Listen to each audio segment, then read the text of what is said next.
عزیز کردو T V کے ناظرین کو محمد علی انجم کا سلام عرض ہے۔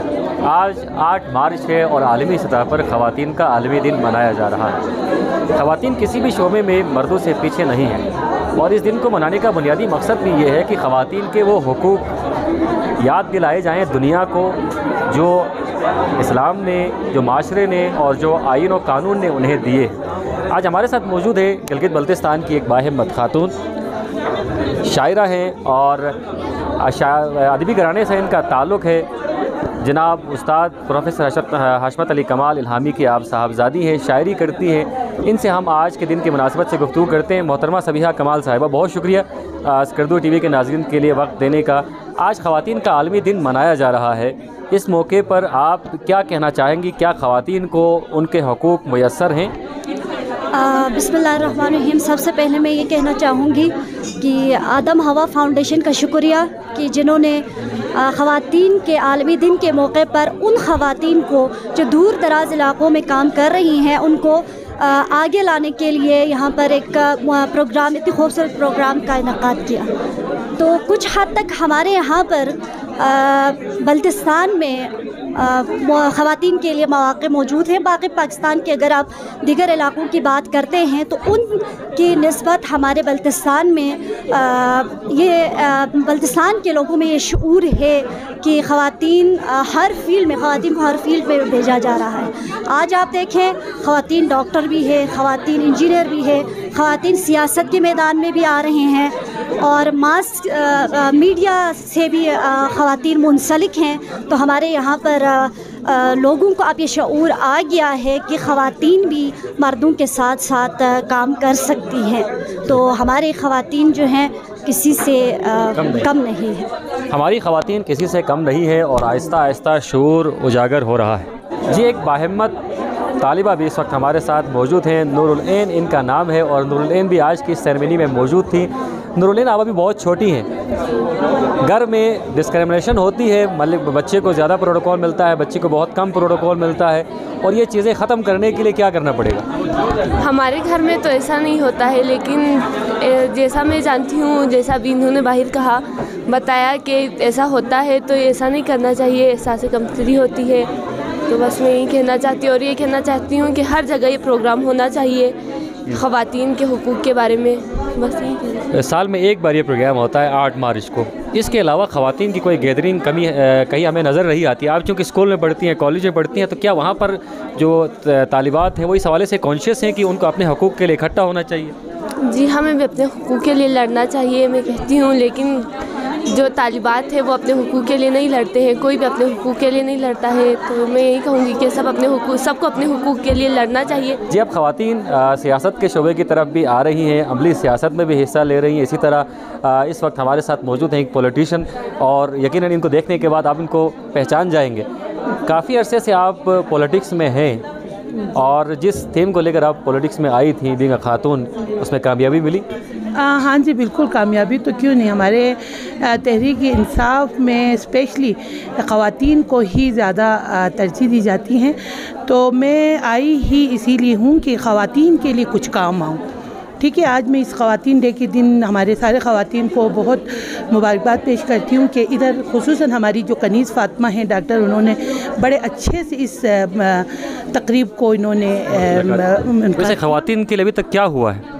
خواتین کے لیے بس آپ دیکھیں نا کیا کچھ ہو رہا ہے۔ الحمدللہ ابھی خواتین ہر جو گھروں میں بیٹھی خواتین کس قسم کے کاروبار کے حوالے سے بھی کہیں، ہر حوالے۔ میرا سوال میں ریپیٹ کرتا ہوں، حکومت نے کیا کیا ابھی تک؟ حکومت کو آپ دیکھیں نا، خواتین کو آگے لانے کے لیے انہوں نے ہمارے خواتین کو ہی زیادہ ترجیح دے کے لائے ہیں، تو اور کیا کریں۔ میں اس حوالے سے زیادہ آپ کو کچھ نہیں کہوں گی۔ مجھے بھی سیاست میں ہمارے خواتین نے ہی بڑے ریکویسٹ کر کے مجھے لایا ہے، اور میں اسی لیے آئی ہوں تاکہ میں اپنے خواتین کو اپنے ڈیزائننگ کے شعبے میں اپنے جو بے روزگار خواتین ہیں ان کو کچھ کر سکوں۔ جی، عملی سیاست میں خواتین کے کردار پر بات ہوئی، اور اسی طرح کی ایک باہمت خاتون اس وقت ہمارے ساتھ موجود ہیں، محترمہ اشرف فاطمہ صاحبہ، جو ایک عرصے سے اسٹرگل کر رہی ہیں اور پولیٹیکل پارٹیز کے پلیٹ فارم پر ہی اسٹرگل کر رہی ہے۔ محترمہ، بہت شکریہ۔ مجھے یہ بتائیں، ہر گورنمنٹ جو ہے خواتین کے حقوق کا نعرہ ضرور لگاتی ہے اور خواتین کو امپاور کرنے کی بات ہوتی ہے, لیکن جب حکومتیں بنتی ہیں تو خواتین کو وہ مقام نہیں ملتا جن کا وعدہ کیا جاتا ہے. بالکل علی, آپ کی بات صحیح ہے. ہم بھی اسٹرگل کر رہے ہیں, جیسا کہ آپ کو پتہ ہے سیاسی پلیٹ فارم سے بھی اور سوسائٹی میں بھی ہم اسٹرگل کر رہے ہیں. اور ہمارا جو ہے شروع سے, میرا بالخصوص پولیٹکس میں آنے کا مقصد یہی تھا کہ ہمارے نام پہ جو کوٹا ہوتا ہے 33% کا, اس میں سب سے پہلے ایسی خواتین کو جان بوجھ کر یا ایسے ذرائع سے لایا جاتا ہے کہ جو نہ بولے, جو خاموش ہوں, تاکہ وہ اپنی آواز نہ اٹھائیں. تو آج تک کی اسمبلی میں ہمیں ایسی خواتین نظر نہیں آئیں جو خواتین کے حقوق پہ بولے, جو خواتین کی ترقی کے لیے بولے. تو اسی کے لیے ہم اسٹرگل کر رہے ہیں, اور انشاءاللہ ہماری اسٹرگل جو ہے آخری گیند تک نہیں بلکہ آخری سانس تک جاری رہے گی. تو اس کے لیے ہمیں عوام کی بھی سپورٹ کی ضرورت ہے, خود خواتین کے سپورٹ کی ضرورت ہے کہ آپ اسمبلی میں ایسے لوگوں کو بھیجیں, آپ آواز بنیں ہم سب کی, ایسی خواتین کو بھیجیں جو ریئل میں خواتین کے ایشوز کو گراس روٹ لیول پہ جانتی ہوں اور خواتین کے لیے آواز اٹھائیں. اب بھی ہم دیکھتے ہیں کہ سڑکوں کی وہ کلورٹس کی سیاست چل رہی ہے, محلے کی سیاست چل رہی ہے, کچن پولیٹکس چلتی ہے, تو خواتین کا ابھی تک اس 2021 میں بھی آواز اٹھانے والا کوئی نہیں ہے. تو انشاءاللہ ہم اپنی اسٹرگل آخری سانس تک جاری رکھیں گے. جی, سیاست کی بات ہوئی, تجارت کی بات ہوئی, اب بات کرتے ہیں مہم جوئی کی. گلگت بلتستان کی خواتین نے جہاں بزنس کے شعبے میں اپنا نام کمایا ہے, سیاست کے شعبے میں اپنا نام کمایا ہے, ملازمت کے شعبے میں اپنا نام کمایا ہے, وہیں یہاں کی خواتین اب مہم جوئی کی طرف بھی آ رہی ہیں. ایسی ایک بچی ہمارے ساتھ موجود ہیں جن کی عمر ابھی بہت چھوٹی ہے, لیکن انہوں نے اس چھوٹی عمر میں بھی بڑا کارنامہ سر انجام دیا ہوا ہے. صدیقہ ہمارے ساتھ موجود ہیں جو لٹل کریم صاحب کی پوتی ہیں, نواسی ہیں. ان سے ہم بات کرتے ہیں. آج خواتین کا عالمی دن ہے اور آپ ماشاءاللہ سے ابھی بہت چھوٹی ہیں, ابھی آپ نے بہت ساری پہاڑوں کو سر بھی کرنا ہے, کیا جذبات ہیں؟ بسم اللہ الرحمن الرحیم. سب سے پہلے میری طرف سے تمام خواتین کو ورلڈ وومن ڈے بہت بہت مبارک ہو. اس کے بعد آپ کے کوشچن دوبارہ ریپیٹ کریں.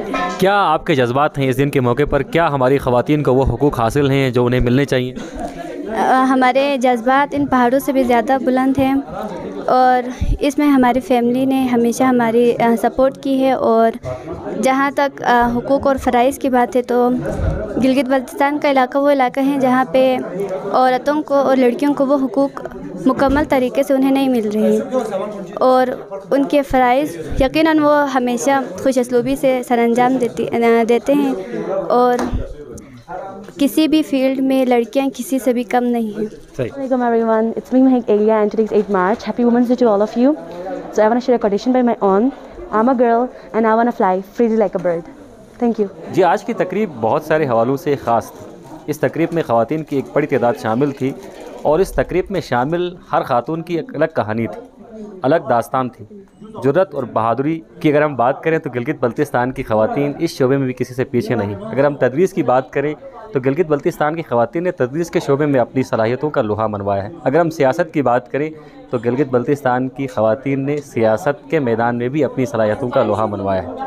اب ہم بات کرتے ہیں اس پروگرام کے پیچھے چھپے ان کامیاب لوگوں کی جن کی وجہ سے یہ پروگرام کامیاب ہوا. محترمہ عشرت فاطمہ صاحبہ اس وقت ہمارے ساتھ موجود ہیں جو اس تقریب کی روح رواں تھی. بتائیں, 8 مارچ خواتین کا عالمی دن, اور اسی روز صرف گیدرنگس ہوا کرتی ہیں, بڑی تقریریں ہوا کرتی ہیں, اور جو حکومتی عہدیدار ہیں وہ ان تقریبات میں آتے ہیں, مہمان خصوصی کے طور پر آتے ہیں, بڑے اعلانات کرتے ہیں. کیا ان اعلانات پر عمل ہوتا ہے؟ کیا خواتین کے حقوق انہیں میسر آتے ہیں؟ میرا نہیں خیال کہ اس طرح سے عمل ہوتا ہے یا اس کا کچھ اس طرح سے فائدہ ہوتا ہے, لیکن ہم اس چیز کو اتنا نیگیٹو نہ لیں کیونکہ کوشش سے انشاءاللہ نتیجہ ضرور نکلتا ہے. تو ہر دن ہم سیلیبریٹ کر سکتے ہیں چھوٹے چھوٹے اچیومنٹ کو, لیکن یہ جو خاص دن مخصوص کرتے ہیں اس سے ایک زیادہ خوشی ہوتی ہے کہ ہم اہتمام کے ساتھ اس کو سیلیبریٹ کر سکتے ہیں. تو میرے خیال سے یہ بھی ہونا چاہیے, اور اس کو ہم اتنا ہی اپریشیٹ کرتے ہیں کیونکہ جو لوگ آتے ہیں دعوے کرتے ہیں, کہیں نہ کہیں ہم ایٹ لیسٹ پکڑ سکتے ہیں, ریکارڈ میں آ جاتا ہے کہ انہوں نے دعوے کیے یا ان کی شمولیت سے کچھ لوگوں کو مواقع ملتے ہیں. تو مواقع نکالنے کے لیے, بات چیت کرنے کے لیے, اپنے پیغامات کو آگے پہنچانے کے لیے, لوگوں کو ایڈریس اکنالج کرنے کے لیے میرے خیال سے ضروری ہے اس ایونٹ یا اسے کچھ محدود دن. لیکن ایسی بات بالکل بھی نہیں ہے کہ یہ ساری چیزیں صرف ایک دن کے ساتھ محدود ہے. ہر دن ہمارا ہے اور ہر دن ہم سیلیبریٹ کر سکتے ہیں. اگر میں آپ سے پوچھوں بلتستان کی خواتین کے 3 بنیادی مسائل کیا ہیں اور ان کے حل کے لیے کیا کیا جا سکتا ہے؟ آپ کو شاید صدمہ ہو یہ سن کے. سب سے بڑا مسئلہ یہ کہ جو عورتوں نے, کیونکہ مجھے لگتا تھا کہ گل بلتستان کی خواتین بہت آگے ہیں اور ہم کچھ ہی خواتین کو لے کے ان کی مثالیں آگے پیش کرتے تھے. اب میرا جب واسطہ کمیونٹی کی خواتین کے ساتھ پڑا ہے تو سب سے بڑا مسئلہ یہ ہے کہ خواتین نے ان تمام مجبوریوں کو, ان ظلم کو, ان تمام محرومیوں کو قبول کیا ہوا ہے. ریلیجن کے نام پہ, کلچر کے نام پہ وہ سیلف مزری میں ہیں. اس میں مردوں کا کوئی کردار نہیں ہے. شروع گھر میں عورت کرتی ہے, عورت کے سارے مسائل. تو یہ سب سے بڑا مسئلہ ہے. اور تین کیا سب سے بڑا مسئلہ یہی حل ہو جائیں, عورتوں کو شعور آ جائیں, سمجھ آ جائیں, ماؤں کو سمجھ آئے کہ گھر میں اس نے شروع سے تفریق سے ختم مٹا کے, گھر سے مٹا کے انہوں نے چیز کو آگے بڑھانا ہے, تو پھر معاشرہ پھر آرام سے کر سکتا ہے. تعلیم و تدریس کے شعبے میں بھی عموماً کیونکہ جس معاشرے میں ہم رہتے ہیں یہ فرسودہ معاشرہ, اس کو ہم بالکل نہیں کہہ سکتے کیونکہ لٹریسی ریٹ یہاں پر بہت زیادہ ہے اور 90% تک ہم جا رہے ہیں اور اب پہ ہم ترقی یافتہ اقوام کی صف میں شامل ہونے جا رہے ہیں. لیکن اب بھی خواتین کی تعلیم کے حوالے سے بہت سارے خدشات لوگوں کو ہے کہ بچے کو اچھے اسکول میں بھیجا جاتا ہے اور بچی کو ایک نارمل اسکول میں بھیجا جاتا ہے. اس فرق کو کیسے ختم کیا جا سکتا ہے؟ آپ نے جو بولا ہے 90% جو تعلیمی ریشو بتایا ہے, اس پہ میں بالکل ایگری نہیں کروں گی, کیونکہ اب میں جن علاقوں میں جاتی ہوں, جن خواتین سے ملتی ہوں, وہاں ایسا کوئی حال نہیں ہے. وہاں عورتیں بھی محروم ہیں, بچے محروم ہیں. ہم کوالٹی ایجوکیشن کی بات کرتے ہیں, وہاں بیسک ایجوکیشن نہیں ہے. تو اگین وہی بات کہ میں نے بولا کہ اس مظلومیت میں یا ظلم میں سب سے پہلے عورت کا ہاتھ ہے. ایٹ لیسٹ ایک گھر چلانے میں عورت کا کردار ہوتا ہے. ایک جرأت مند ماں یہ ڈیسائیڈ کر سکتی ہے کہ میں نے اپنی بیٹی اور بیٹے میں تفریق نہیں کرنی, چاہے وہ تعلیم کے حساب سے ہو, چاہے وہ کھانے پینے کے حساب سے ہو, صحت کے حوالے سے ہو. تو یہ گھر سے شروع ہو سکتی ہیں. اور وہ مائیں کیونکہ وہ خود ان پہ گزر چکی ہیں, ان کو یہ ریئلائز نہیں ہوتا, ان کو احساس نہیں ہے. اویئرنیس کی کمی ہے, اور خاص طور پر خواتین کو اویئرنیس کی کمی کہ ان کے حقوق کیا ہیں, کیا ان کو ملنے چاہیے, جو چھیننے چاہیے. میں تو کہتی ہوں وہی نہیں پتہ, تو اب کیا چھینے ان کو. تو بس پہلے ان کو پتہ چلے کہ ان کے رائٹس کیا ہیں اور گھر سے اس چیز کو شروع کریں, تبھی ہو سکتا ہے. جی, عشرت سے ہماری بات ہوئی. عشرت نے کچھ بنیادی مسائل کو ہائی لائٹ کیا ہے, لیکن کچھ مسائل یا کچھ سوالات ایسے ہیں جو بہت زیادہ چھپنے والے, جن پر عموماً بات نہیں کی جاتی. آج ہمارے ساتھ ایک خاتون موجود ہیں اور ان سے ہم بات کرتے ہیں, چونکہ یہ سوسائٹیز میں جاتی رہتی ہیں اور دور دراز علاقوں میں جاتی رہتی ہیں, جو نفسیاتی مسائل ہیں ان کو جاننے کی کوشش کرتی ہیں. محترمہ, سب سے پہلے تو بہت مبارک ہو, آپ نے بڑا اچھا ایونٹ منعقد کیا. ایک سوال جو عموماً خواتین خود پوچھتے ہوئے کتراتی ہیں کہ ہمیں جائیداد پہ حصہ کیوں نہیں دیا جاتا. بہت بہت شکریہ آپ کا کہ آپ لوگ آئے, ہمیں کوریج تھی. اچھا, آپ کا سوال ہے کہ جائیداد میں ہمیں حصہ کیوں نہیں دیا جاتا؟ یا خواتین مانگتی بھی نہیں ہے ویسے. ہاں, یہ بہت ایک اہم سوال ہے اور بہت اگر دیکھا جائے تو اسلامک بھی اور لا کے اس میں بھی ایک امپورٹنٹ کوشچن ہے.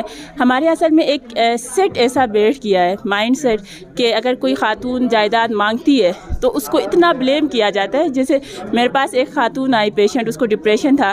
پھر میں نے جب بہت ڈیٹیل میں ہسٹری لی تو پتہ چلا جی میں نے اپنے بھائیوں سے اپنا حصہ مانگا تھا, تو ابھی وہ مجھے اپنے گھر نہیں بیچتے کہ دو اشین جس نے ہم سے اپنا حصہ لے لیا ہے, تو اب اس کا اس گھر میں کوئی وہ نہیں ہے, مقام نہیں ہے یا کوئی حصہ نہیں ہے.